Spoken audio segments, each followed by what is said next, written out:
आज हमारे चैनल पे तीसरी हॉरर स्टोरी वीडियो है। हमने शुरू किया है कि ट्राई करेंगे वीकली 2 या 3 या फिर रोज़ाना अपलोड करते हैं, तो ना तो वीडियो पहुंच रही है आप तक, ना भी आप देख रहे हो इतना। अगर आप तक ये वीडियो पहुंच रही है तो प्लीज़ चैनल को सब्सक्राइब करके, लाइक करके, आप कुछ भी डिसलाइक कर सकते हो, लाइक कर सकते हो, वो आप पर है। अगर आपको अच्छी लग रही है तो लाइक कर देना, नहीं अच्छी लग रही तो डिसलाइक कर सकते हो। अगर आपको कुछ भी बोलना है तो कमेंट सेक्शन में बोल सकते हो। प्लीज़ चैनल को सब्सक्राइब कीजिए ताकि ये जो वीकली अगर मैं 2-3 डाल सकता हूँ, अगर रिस्पॉन्स अच्छा मिला तो ज़्यादा डालेंगे। फ़िलहाल हम अमन सर की वीडियोस पे रिएक्ट कर रहे हैं। हमारे चैनल पे उनकी तीसरी वीडियो है, तो आज हम रिएक्ट करने वाले हैं the Shimla horror story. Check करते हैं, 18 मिनट लंबी है, काफ़ी इंटरेस्टिंग होते हैं इनकी वीडियोस। प्लीज़ डिस्क्रिप्शन बॉक्स में ओरिजिनल वीडियो का लिंक है, जाके उनके चैनल पे भी चेकआउट करें। तो शुरू करते हैं, 3, 2, 1 चल। इमेजिन कीजिए कि आप अभी एक हॉस्टल में पढ़ाई कर रहे हो, लेकिन उसी समय उसी हॉस्टल के कमरे में जो लाइट्स है वो फ्लिकर कर रही है। आपके अलावा उस कमरे में कोई है नहीं, उसे महसूस कर। मैंने पिछली 2 वीडियोस लाइट बंद करके थोड़ा सा माहौल बना के करी थी, लेकिन ये वीडियो कैमरा चक नहीं रहा, ये फ़ोन उठा नहीं रहा, और सीरियसली घर में इस टाइम कोई नहीं है, पूरा अपार्टमेंट खाली पड़ा है, कोई नहीं है। मज़ा आता है, लेकिन अभी दिन है, अभी रात नहीं हुई है। ट्राई करेंगे अगली बार से थोड़ा सा रात का माहौल बना के। उसके लिए आपको सब्सक्राइब करना पड़ेगा। शुरू करते हैं। तो उस करने के लिए सिर्फ आप हो अकेले। जब उस कमरे में लाइट फ्लिकर कर रही है तो उसी समय उसी कमरे में 3 बार कोई दस्तक देता है।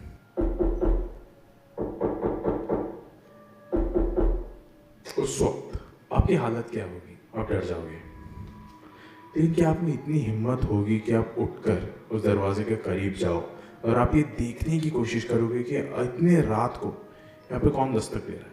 नहीं, बिल्कुल भी नहीं।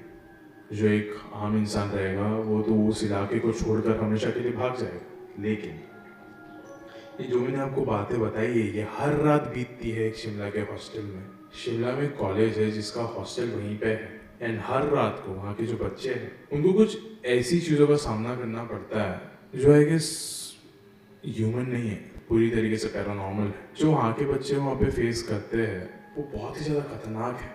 आधी रात को लाइट्स फ्लिकर कर देना, चीज़ें इधर उधर गिर जाना, या फिर आधी रात में दरवाजे पर किसी का तो आकर दस्तक देना, या फिर 3 बार टकटकाना। लेकिन अभी भी आप यही सोच रहे होगे तो बच्चे तो आम ही रहेंगे, वो भी उस इलाके को छोड़ के आराम से जा सकते हैं। लेकिन नहीं, वो उस इलाके को छोड़ के नहीं जा पा रहे, उस हॉस्टल को छोड़ के नहीं जा पा रहे, क्योंकि उनमें डर है वहाँ पे रहने का नहीं, वहाँ से भाग जाने का। क्योंकि बताया जाता है कि यहाँ पे जो आत्मा वहाँ पे भटकती है वो सिर्फ वहीं पे नहीं रहती। अगर आप उस इलाके को छोड़ने की कोशिश भी करोगे तो वो आपके पीछे पीछे आ जाएगी। लाइट्स बंद करके देखते हैं। चाहे इस दुनिया में आप कहीं पे भी रहें, उसकी जो ये शराब है वो हमेशा आपके साथ ही कदम पे कदम मिलाए चलेगी। ये बात वहाँ पे सबको पता था सिवाय शालिनी के। शालिनी एक ऐसी लड़की थी जो कि नई नई आई थी इसी हॉस्टल में पढ़ाई करने के लिए। उसको इसके बारे में कुछ भी नहीं पता था। शायद से यही रीज़न है कि आज भी शालिनी एक ऐसी चीज़ का सामना हर रोज़ करती है, एक ऐसे शराब का सामना वो हर रोज़ करती है जिसके लिए हर रात को उसको पछतावा होता है। और आज इसी कहानी के ऊपर ये पूरी वीडियो बेस्ड रहेगी। लेकिन ये वीडियो शुरू करने से पहले ऐसे ही और horror, mysterious and historical videos देखने के लिए सब्सक्राइब कर दीजिए इस चैनल को। अब ये कहानी शुरू होती है। शालिनी एक ऐसी लड़की थी जो कि जिसको पढ़ाई वगैरह का बहुत ज़्यादा शौक था, लेकिन उसको ना एनवायरनमेंट का भी बहुत ज़्यादा शौक था। वो ऐसा कहा करती थी कि ये जो पढ़ाई होती है, जो स्टडीज़ होती है, वो किसी बंद कमरे में नहीं पढ़ी जा सकती है। अगर बंद कमरे में भी पढ़ा जा रहा है तो आसपास का माहौल अपने हिसाब से होना चाहिए। उसका ये कहना था कि मुझे ना आसपास का माहौल एकदम ज़्यादा ठंडा चाहिए, जो एरिया होना चाहिए बहुत ज़्यादा शांत होना चाहिए, जहाँ पे मैं हर एक चीज़ को बहुत अच्छे तरीके से समझ सकूँ, सोच सकूँ। और आई गेस शालिनी के लिए शिमला का एक कॉलेज बहुत ही ज़्यादा ज़रूरी था, बहुत ही ज़्यादा परफेक्ट मैच था। हालांकि शिमला का ये जो कॉलेज उसने चूज़ किया था वो एशिया का सबसे पुराना और सबसे ज़्यादा फेमस गर्ल्स हॉस्टल में से एक है, एंड वहीं पे इसका एडमिशन हुआ था। ये जो कॉलेज था ये एक क्रिश्चियन कॉलेज था, मतलब एक ज़माने में यहाँ पे नन्स पढ़ाया करती थी, एंड आज के ज़माने में यहाँ पे जो टीचर्स है वही सब चीज़ें हैंडल करते हैं। जब शालिनी इस कॉलेज में पहुंची थी तो वो हर जगह पे बहुत अच्छे से देख रही थी, कॉलेज अच्छे से देख रही थी, आसपास के एनवायरनमेंट को देख रही, वहाँ के व्यू को देख रही है, और उसको बात करते करते ये भी पता चली कि यहीं पे नज़दीक में एक चैपल भी है जहाँ पे क्रिश्चियंस जाके प्रे किया करते थे, लेकिन आज के टाइम पे वो अबैंडन है, ज़्यादा वहाँ पे कोई आता जाता नहीं है। लेकिन उस एक जगह को छोड़ के शालिनी बहुत ज़्यादा एक्साइटेड थी हर एक चीज़ को लेकर। अब फाइनली उसको एक रूम भी अलॉट हो गया वहाँ पे एडमिशन के बाद। उसने अपने रूम का सब एड्रेस वगैरह पता किया और वो उसी कॉलेज के हॉस्टल में था। वो हॉस्टल के उस रूम नंबर के पास गई, जैसे वो अंदर घुसी उसने सबसे पहली चीज़ देखी कि उसकी एक रूममेट है जो कि सामान को अनपैक नहीं कर रही थी बल्कि पैक कर रही थी। सामान बांध कर वो कहीं तो जाने की तैयारी कर रही थी। फिर शालिनी जैसे अंदर गई उसने ये सब कुछ देखा। फिर शालिनी ने पूछा, हेलो मेरा नाम शालिनी, क्या आप ही मेरी रूममेट हो? और फिर उस लड़की ने उसको कहा कि हाँ मैं ही आपकी रूममेट हूँ और मैं भी थोड़ी देर के लिए कहीं जा रही हूँ लेकिन मैं वापस आ जाऊँगी, उसमें कोई प्रॉब्लम नहीं है, मैं वापस आऊँगी, ज़रूर आऊँगी। ये जो अंत में उसने 2-3 चीज़ें कही थी ना शालिनी को, वो थोड़ा ना एकदम ऊँची आवाज़ में कही थी, जैसे कि वो उसको ही नहीं बहुत सारे लोगों को सुनाना चाहती बोली आवाज़। फिर शालिनी ने कहा कि हाँ ठीक है, मुझे कोई भी दिक्कत नहीं है इस चीज़ से, मैं पहले भी बोर्डिंग स्कूल्स में रह चुकी हूँ, मुझे आदत है इन सब चीज़ों की। और लाइट ऑन कर लेते हैं, डर नहीं लग रहा लेकिन इसको होल्ड करके रख थोड़ा मुश्किल है। और शालिनी को तो एकदम बहुत ज़्यादा एकदम ओकेश लग रहा था अब सब चीज़, क्योंकि अभी पूरा कमरा उसके पास रहेगा, लाइक वो जो चाहे वो कर सकती थी। अब ये शालिनी की यहाँ पे फर्स्ट रात थी। एकदम पहले वो आराम से अपने कमरे में लेटी हुई थी, रात के कुछ 11-11:30 बज रहे थे।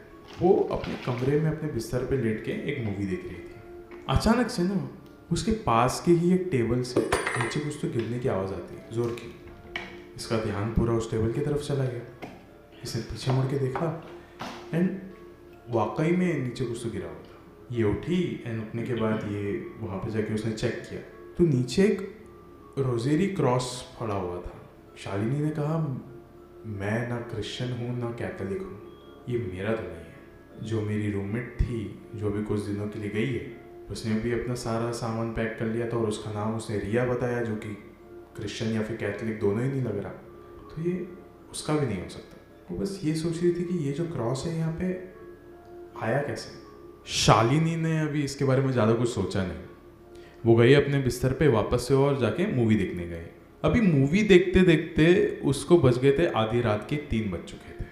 आधी रात के 3 बज रहे एंड अभी नाउ शी वाज लाइक कि अभी अगली ही सुबह अभी कॉलेज का ओरिएंटेशन है, सब कुछ कॉलेज का टूर मिलने वाला है, क्या होगा कैसे नहीं, सब्जेक्ट्स वगैरह बताएंगे, बहुत ज़्यादा काम है, इट्स बेटर कि मैं सो जाती हूँ, ऑलरेडी रात के 3 बज चुके हैं, सो जाती हूँ मैं। फिर उसने वो उठी एंड उठ के वो बस लाइट बंद करने जा रही थी एंड उस समय दरवाजे से 3 बार कोई तो नॉक करता है। उसने कहा आधी रात को 3 बज रहे हैं, हर किसी के क्लास से सुबह सुबह है, 6-7 बजे के अराउंड, इस समय कौन हो सकता है, कोई तो मजाक ही कर रहा होगा मेरे साथ। फिर उसके बाद जस्ट ऐसे देखने के लिए वो अपने दरवाजे के करीब गई एंड एक बार पूछती है कौन है, फिर दूसरी बार पूछती है इस दरवाजे के उस पार कोई है क्या। बाहर से कोई जवाब नहीं आता, सिर्फ खामोशी थी। एंड अचानक से ना वो जो रोजेरी क्रॉस था वो वापस से उसके टेबल से नीचे गिर जाता है एंड एक बार नॉक आता है। पीछे मुड़ती हुई उसने सीधा दरवाज़ा खोला और बाहर देखा, बाहर कोई भी नहीं था, सिर्फ पूरे लॉबी में था तो सिर्फ अंधेरा। उसने कहा कि शायद से हो सकता है कि जो सीनियर्स है वो मेरे साथ मजाक करने की कोशिश कर रहे हो सकता है कि कोई बच्चा हो जिसको ऐसा जस्ट पता लगा हो कि मैं यहाँ पे नई आई हूँ तो मेरे साथ मजाक किया जाए। उसने कहा कि रात बहुत ज़्यादा हो चुकी है, कल मुझे इंपॉर्टेंट काम है। उसने दरवाज़ा लॉक किया, गई अपने बिस्तर पे जाके सो गई। अगली सुबह वो उठती है, अपने पूरा कॉलेज का टूर लेती है एंड सीनियर्स के पास जाके एक बात कहती है कि आधी रात में पता नहीं कैसे लेकिन मेरे दरवाजे पे किसी ने तो दस्तक दी थी और मेरे को पता नहीं वो कौन था। फिर वो जो दोनों सीनियर्स थे वो एक दूसरे को देखने लग गए एंड फिर शालिनी ने पूछा कि आपके साथ कभी ऐसा हुआ है क्या, आप तो यहाँ पे कई सालों से रह रहे हो। फिर उन दोनों सीनियर्स ने कहा हाँ होता है, ऐसा हर हफ्ते नहीं होता, लेकिन हर रात को होता है हमारे साथ ही। लेकिन मेरा एक सवाल है, आपने कहीं दरवाज़ा तो नहीं खोला था ना? फिर शालिनी ने कहा कि मैं ऐसा किसी से डरती वगैरह नहीं हूँ, अंधेरे से भी नहीं डरती। लेकिन एक चीज़ समझ में नहीं आया कि ये जो प्रैंक्स है ये मेरे साथ हुए हैं, लेकिन आपके साथ ये प्रैंक रोज़ कैसे हो सकता है? फिर वो जो सीनियर्स थे उन्होंने कहा कि ये कोई प्रैंक नहीं है, सालों से हम लोग यहाँ पे रह रहे हैं एंड सालों से यहाँ के हर एक इंसान के मुंह से ये शब्द निकलती है कि आधी रात को जब भी कोई भी आपके दरवाजे पर दस्तक दे तो दरवाज़ा ना खोलिएगा। दस्तक सिर्फ 3 बार होगी आपसे अनुमति मांगने के लिए, उसके बाद शायद हो सकता है कि वो जो दस्तक है और ज़्यादा तेज़ हो सकती है। तभी आपको डरना नहीं है, बस अपने बिस्तर पे जाके सो जाना है। बताया जाता है कि हमारे इस हॉस्टल के गलियारों में किसी तो नन की आत्मा भटकती है, वो हर एक कॉलेज स्टूडेंट के दरवाजे पर आके दस्तक देती है आधी रात को, और जो भी दरवाज़ा खोल देता है वो उसकी जान ले लेती है। और ये चीज़ सच है, यहाँ के प्रिंसिपल्स भी इस बात को मानते हैं। वो सीनियर जैसे ही ये सब कुछ बोल रही थी, शालिनी ने उसको बोला कि 1 सेकंड रुको, और जोर जोर का वो हंसने लग गए। उसने कहा कि ये बड़ा अच्छा तरीका ढूंढा है आजकल के सीनियर्स ने कि मतलब रैगिंग नहीं तो यही सही, ये भी बड़ी अच्छी तरीके की रैगिंग कर लेते हो आप लोग। फिर वो सीनियर्स ने कहा नहीं ऐसा नहीं है, मैं इस चीज़ पे मजाक कैसे कर सकती हूँ। फिर शालिनी ने कहा कि अरे मैं बचपन से बोर्डिंग स्कूल्स में रह रही हूँ, ये भूतों के किस्से बहुत ज़्यादा सुने हैं मैंने, ऐसा कुछ भी नहीं होता है, मुझे डराने का कोई फ़ायदा नहीं है, मैं अंधेरे से भी नहीं डरती हूँ, अकेले रहने से भी नहीं डरती हूँ, जो आजमाना है आप आजमा लो। अब ये सारी बातें तो हो रही थी, फिर आती है उसी दिन की रात, क्योंकि अगले दिन से कॉलेज शुरू होने वाला था, तो ये जल्दी जाके सो गई। शालिनी बहुत ज़्यादा एकदम गहरी नींद में थी, लेकिन अचानक से वो कांपते हुए उठी, मानो उसके कमरे के इर्द गिर्द का जो इलाका था, जो उसका कमरा ही था, वो बहुत ही ज़्यादा ठंड से भर चुका था, ठंडी बहुत ज़्यादा बढ़ चुकी थी।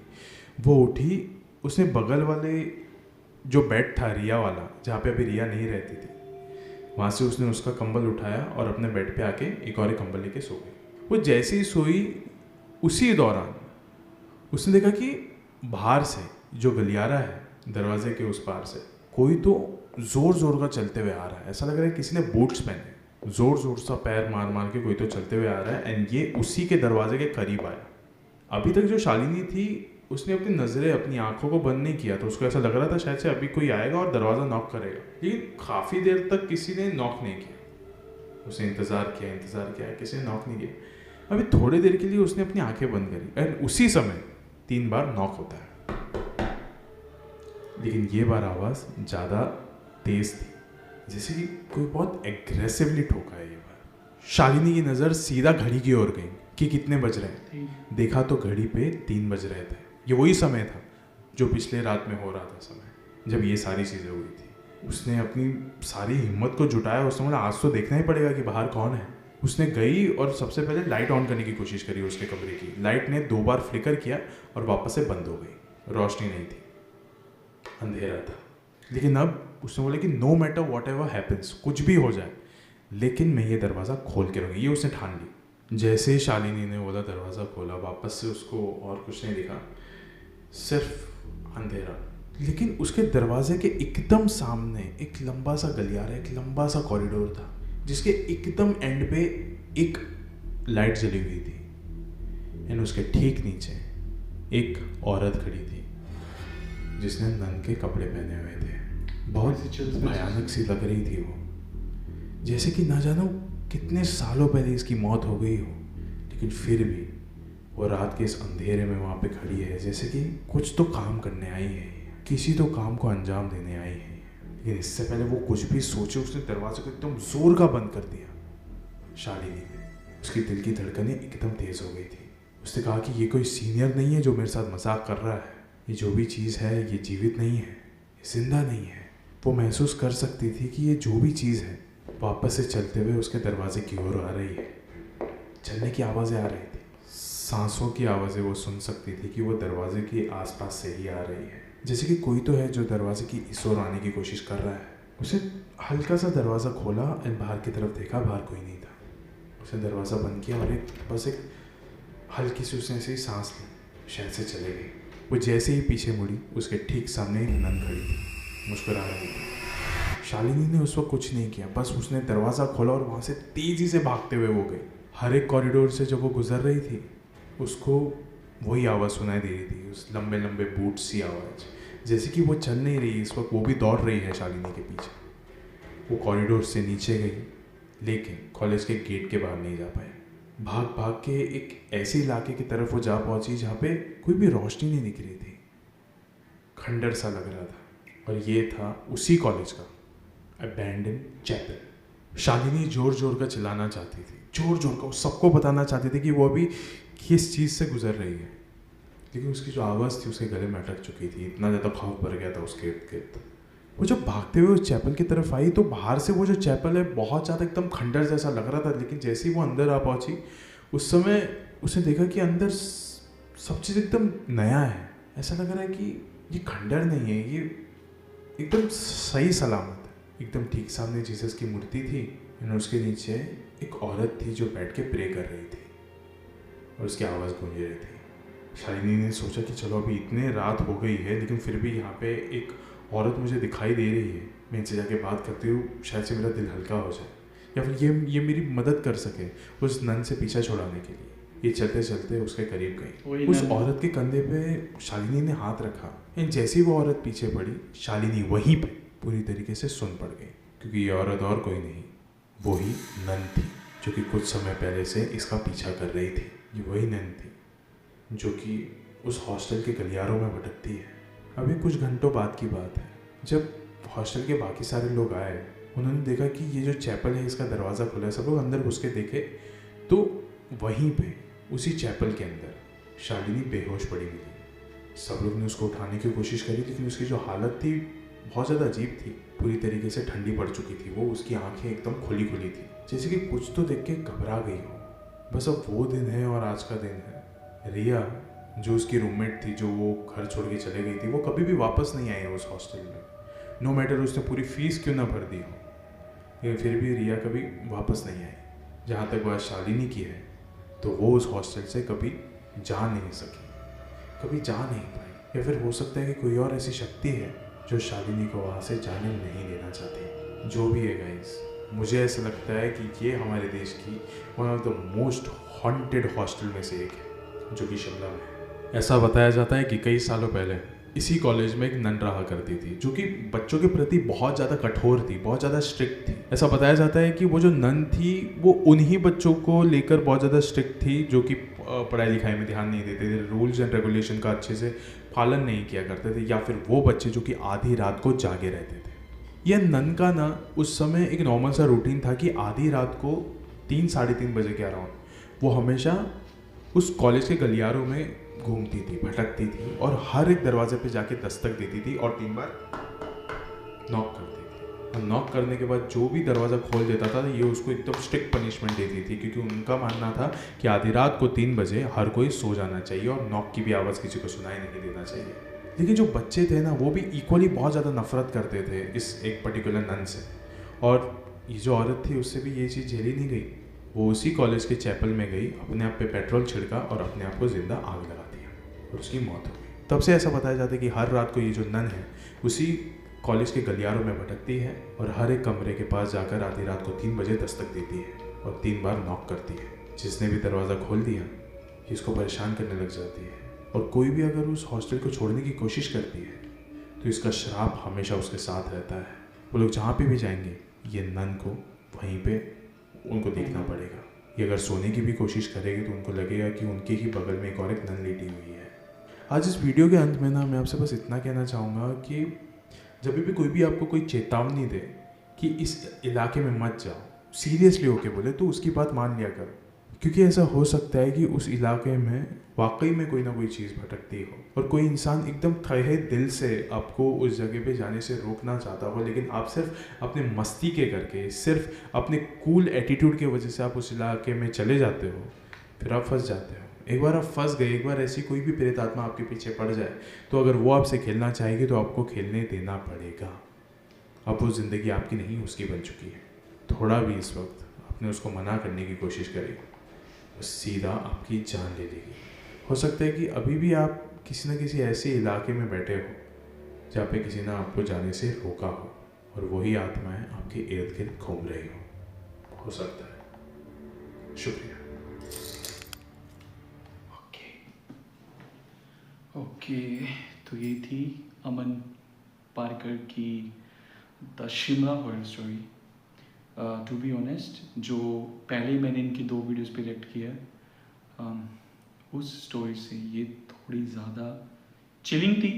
डरावनी नहीं बोलूँगा क्योंकि इतनी सारी हॉरर मूवीज़ देख चुका हूँ, इतनी ज़्यादा कि वो फील नहीं होता। लेकिन हाँ, इसको सुन के थोड़ा सा मज़ा आया। लाइक अगर जिसके साथ होती है वो तो उसको खुद ही पता है कि क्या फील होता है, क्या सीन होता है। लेकिन हाँ, मज़ा आया स्टोरी में। आप बताइए आपको कैसी लगी। अगर वीडियो अच्छी लगी हो तो लाइक करना। अगर कुछ बताना हो इस चीज़ के बारे में, कोई शिमला से हो या फिर कोई और ऐसी हॉरर स्टोरी जो आप बताना चाहते हो, क्योंकि मेरे पास भी एक स्टोरी है, तो कमेंट बॉक्स में आइए, मिल के बात करेंगे। चैनल पर आए हो तो सब्सक्राइब करके जाना। वीक में 3-4 ऐसी वीडियोस इंटरेस्टिंग आती रहेंगी, साथ में देखते रहेंगे। कुछ और देखना हो साथ में तो मुझे बताइए, वो भी हम साथ में देखेंगे। मिलते हैं वीडियो में, बाय।